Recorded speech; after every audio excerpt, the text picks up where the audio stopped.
Bonjour, bien-aimés du Seigneur, la joie du Seigneur est notre force. Mon âme bénit l'Éternel, mon esprit magnifie son nom. Par son amour, il nous fait du bien, il nous protège et brise nos liens. Qu'il soit loué pour l'éternité, notre Père et notre Dieu, notre Seigneur et notre souverain sacrificateur qui s'est donné pour nous. Une fois de plus encore, bonjour, bienvenue dans notre partage quotidien. Ce matin, nous allons partager la parole de Dieu et nous allons partir sur le thème « L'amour pour Dieu ». Une source de salut et de grâce.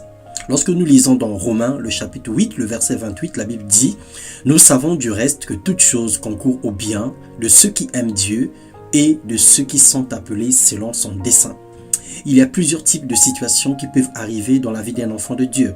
Chacune des situations a une origine bien connue ou même méconnue.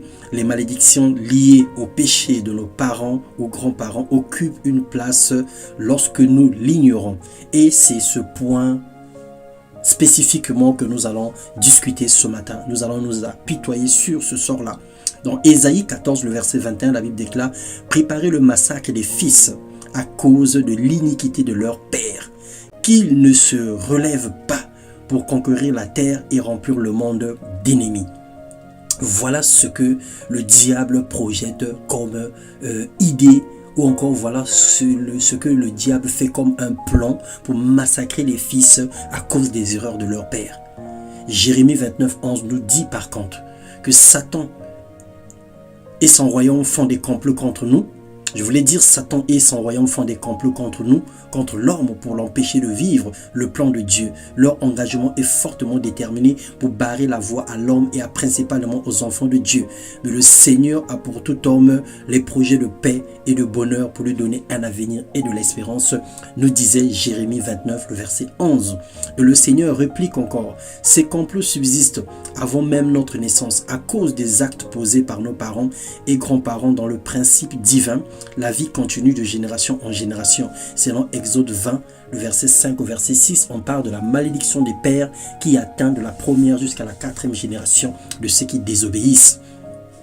Dieu dans sa puissance a fait que toute chose, bien entendu, bonne comme mauvaise, concourt au bien de ceux qui aiment Dieu. Autrement dit, toute chose concourt au mal pour ceux qui n'aiment pas Dieu. Alors lorsque nous aimons Dieu, lorsque nous avons l'amour pour Dieu, c'est une source de grâce et de salut parce que cela nous emmène à avoir de la victoire sur les œuvres de l'ennemi, sur les plans malheureux de Satan, sur les plans diaboliques, sur tout ce que les sorciers, les magiciens, les incanteurs, tout ce que les envoûteurs projettent contre nos vies. Tout ce qu'ils ont placé sur notre passage sera nul et sans effet parce que nous aimons Dieu. Et c'est sans doute à cause de nos actes et de nos œuvres.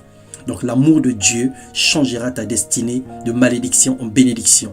Aimer Dieu, c'est aimer son prochain.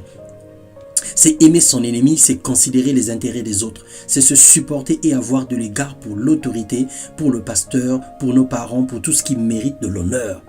Et lorsque nous le faisons, nous montrons réellement que nous aimons Dieu. Alors rendons grâce à Dieu pour toutes choses et pour toutes circonstances. Acceptons les situations qui nous arrivent, car Dieu, lorsqu'il approuve nos voies, il dispose même en notre faveur nos ennemis. Il permet même que l'impie amasse pour déverser chez l'homme juste. Alors le diable travaillera pour ton camp. Il va faire des projets, mais en fait ces projets vont bénir ta vie. Lorsqu'on emmenait Jésus à la croix, il croyait qu'il était en train de mettre Dieu au chaos, mais au contraire, il a emmené Jésus à la croix pour nous donner la victoire. Ce fut certes un malheur, ce fut certes une tristesse, mais cette tristesse a été changée en cri de joie. Les plaies, les meurtrissures de Jésus se sont coulées à la croix, nous ont emmené la rédemption et le salut. Alors que l'amour de Dieu remplisse nos cœurs et que nos vies soient comblées de paix et de bonheur. Aimons le Seigneur, servons-le, aimons nos prochains et faisons la volonté de Dieu. Que Dieu vous bénisse, vous fasse entrer dans votre destinée et qu'il vous fasse entrer dans une saison de récolte immense au nom puissant de Jésus-Christ.